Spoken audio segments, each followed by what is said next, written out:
C'est un plaisir de vous retrouver, chers téléspectateurs. Bienvenue à cette édition. Donc voici d'abord les principaux titres. Les lois régissant le programme d'autonomisation économique et d'emploi des jeunes PAEJ seront révisées dans le but d'appliquer la chaîne de valeur. Cela a été dit ce lundi par le président de la République lors d'un point de presse après les descentes qu'il a effectuées dans différents coins du pays dans le cadre de la caravane. Et la diminution des poches du sang collecté au synthèse, Félicien Zotungwanayo, directeur général de ce centre, indique que ce centre collecte autour de 1900 poches de sang par semaine sur 2250 dont le centre de transfusion sanguine a besoin. Voilà, le sommaire tout de suite, les détails.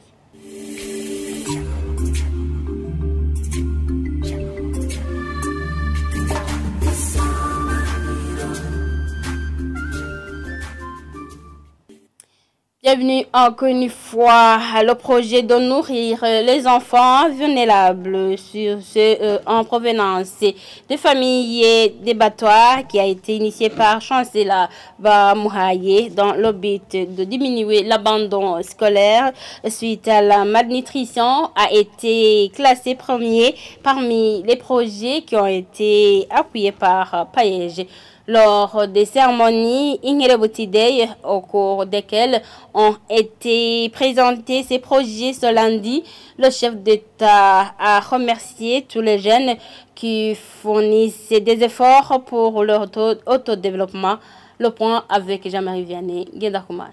Nawise dusangire nuwa kugaburira abana cyane cyane abana bo mu miryango y'abatwa. Chancela Bamouhaye, 28 ans, native de Kayanza, dans son projet de nourrir les enfants vulnérables, spécialement ceux des familles d'Obatwa, qui a été premier, indique qu'il a initié ce projet dans le but de lutter contre la malnutrition dans les écoles et l'augmentation du nombre d'enfants qui abandonnent l'école.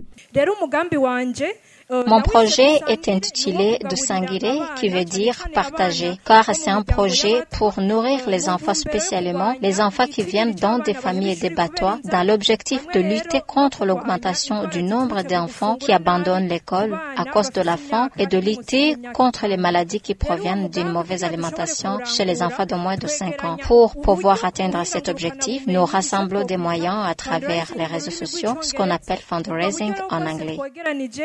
Le président de la République, Evariste Ndayishimiye, a félicité tous les jeunes qui ont initié les projets générateurs de revenus dans le but de leur autodéveloppement. Il a invité les autres jeunes qui n'ont pas d'emploi de suivre leur exemple. La représentante résidente de l'ONU au Burundi, de son côté, a salué les multiples initiatives du gouvernement pour promouvoir une hygiène responsable et prospère. Elle promet en outre de continuer à appuyer les projets du développement des jeunes et femmes. Mesdames, Messieurs, je voudrais saluer les multiples initiatives du gouvernement pour promouvoir une jeunesse burundaise responsable, prospère et épanouie.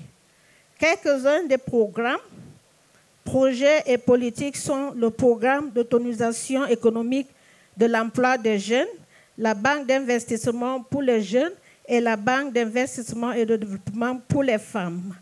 L'initiative Moonshoot était mise en place entre le gouvernement, le PNUD, l'ONU Femmes, UNCDF et UNFPA pour 4 000 jeunes et femmes.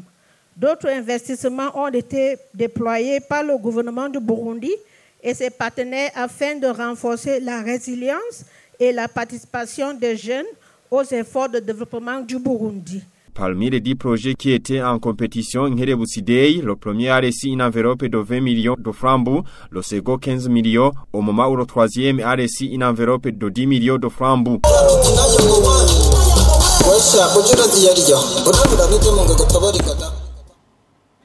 Les lois régissant le programme d'autonomisation économique et d'emploi de jeunes PAEJ seront révisées dans le but d'appliquer la chaîne de valeur.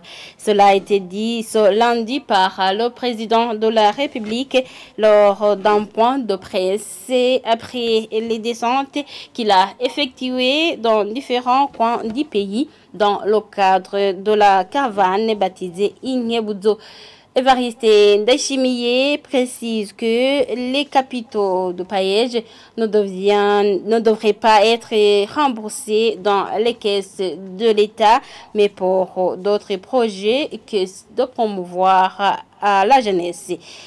Suivez le traduit en français par Eleondas Kilombo.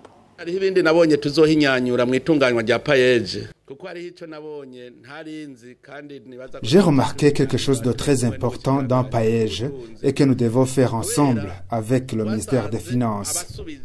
Nous avons trouvé que beaucoup ont déjà remboursé leur crédit. Les dividendes vont dans les caisses de l'État au lieu d'être redistribués aux autres, ce qui est difficile pour ces derniers d'en bénéficier.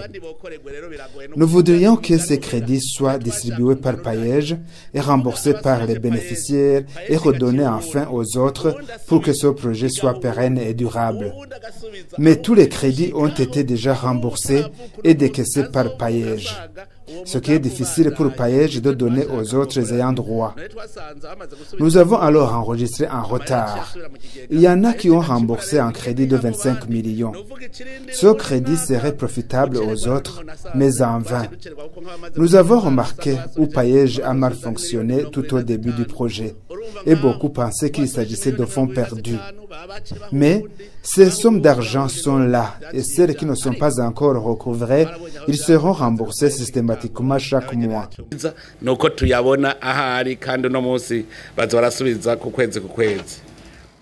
Je vous le disais tantôt dans les titres, autour de 1900 poches de sang sont collectées par semaine sur 2250 dont le centre de transfusion sanguine a besoin. Ces propos sont tenus par Félicien Zotungwa Nayo, directeur général de ce centre. Il indique que cette baisse est due au fait que ce centre collecte le sang auprès des élèves et que ces derniers sont en grandes vacances. Il appelle les âmes charitables à approcher le centre qui sont dans les différents coins du pays pour aider ceux qui sont dans le besoin subvenu.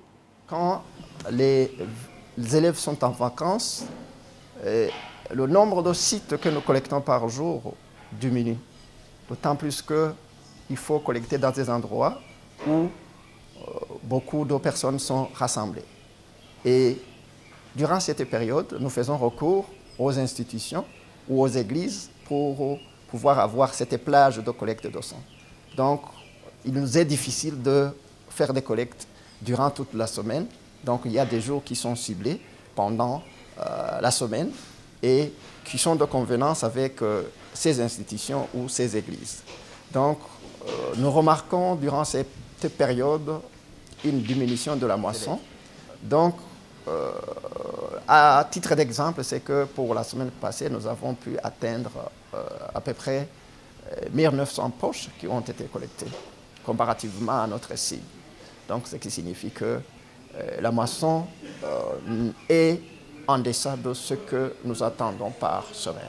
Actuellement, tout ce que nous parvenons à avoir à collecter, on les partage entre les différentes structures sanitaires qui utilisent le sang. La plupart de ceux qui font des appels spécifiques par rapport au manque de sang, c'est par rapport à un groupe spécifique, parce qu'il peut arriver que l'hôpital X ou Y manque le groupe tel. Dans cette situation, ils nous informent de ce manque et nous mobilisons soit les associations ou les anciens donneurs qui font le don et nous venons au secours de ces hôpitaux selon leurs besoins spécifiques. Je pense que nous pouvons lancer un appel à toute la population burundaise et même les étrangers qui vivent au Burundi qu'il faut accomplir cet acte humanitaire de faire le don de sang parce que nous savons que quand une personne a besoin du sang, nulle part il ne peut pas trouver quelque chose qui peut le remplacer si ce n'est qu'à travers les dons de sang qui sont effectués par des personnes qui le font volontairement et bénévolement. Donc nous lançons un appel à toute la population burundaise pour qu'ils puissent aller dans les différents centres, que ce soit le centre national, que ce soit les centres régionaux qui se trouvent à Bururi, Gitega, Ngozi et Chibitoke. Certains habitants qui exercent leurs activités tout près du bassin d'écrêtement de Tchalama craignent l'éventuel effondrement de murs de soutenement de ce bassin qui présente déjà des fissures. Au moment où les travaux viennent de passer plus d'une année, ces habitants demandent à ce que les travaux de réhabilitation puissent prendre fin avant la saison des pluies. Le reportage signé chez Lambon.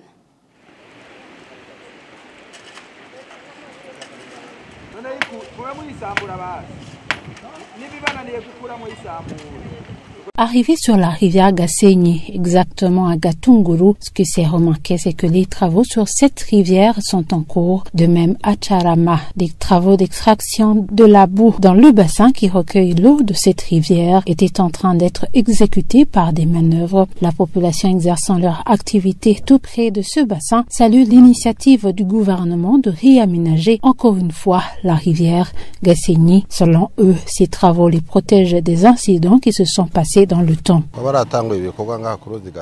Nous avons bien accueilli le fait qu'ils ont décidé de réhabiliter cette rivière Gasenyi.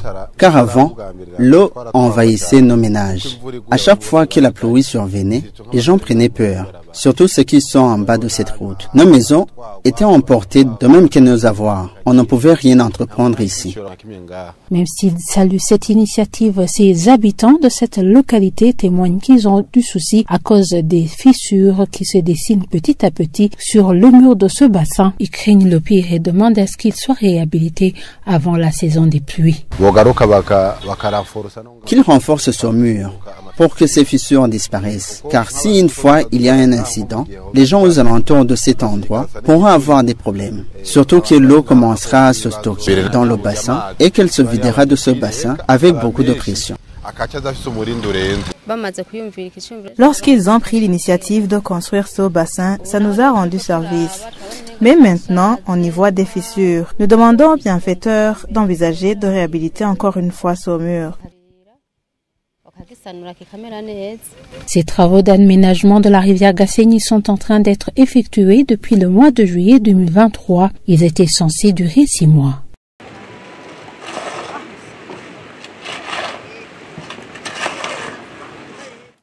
Et page politique, les femmes ont été représentées à plus de 35% dans les commissions électorales provinciales indépendantes CEPI dernièrement mises en place.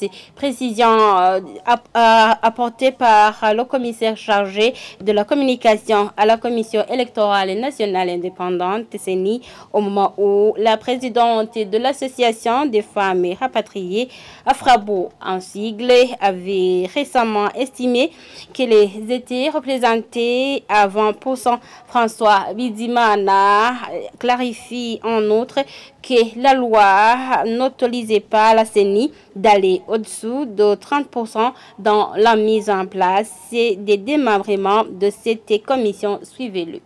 Au niveau des commissions électorales provinciales indépendantes, les femmes sont représentées tel que l'exige la Constitution. La Constitution de la République du Burundi précise très bien que les femmes doivent être représentées à un score d'au moins 30%. Tenez par exemple, je vous donne les détails, en province de Buhumuza, les femmes sont au nombre de 3 sur 9 membres. En province de Bujumbura, les femmes sont au nombre de 6 sur 13 membres. En province de Burunga, les femmes sont au nombre de 3 sur 9 membres. En province de Butanyerera, les femmes sont au nombre de 3 sur 10 membres. Et en province de Gitega, les femmes sont au nombre de 4 sur 11 membres, soit un total de 19 femmes sur 52 membres qui forment les CEPI au niveau national et qui représente un pourcentage de 36,53%. Comme vous le constatez donc, les femmes sont représentées dans les CEPI dans le strict respect des dispositions constitutionnelles. D'ailleurs, ça ne devrait pas en être autrement, malgré certaines déclarations que nous avons entendues où il y a un partenaire de la CENI qui a déclaré que les femmes présentes dans les CEPI n'atteignent pas 30%. Je demanderai d'ailleurs pour la fois prochaine à nos partenaires d'approcher la Commission électorale nationale indépendante pour toute information utile dont elles auraient besoin. Au niveau de ceci, les femmes seront représentées conformément à la loi. La présence dans les CECI va respecter scrupuleusement le contenu de la Constitution. Au moins 30% de femmes. Et je précise bien, au moins 30% de femmes. Et voilà, chers téléspectateurs, c'est par ici que nous mettons un point final à cette édition. Merci de l'avoir suivi. Au revoir.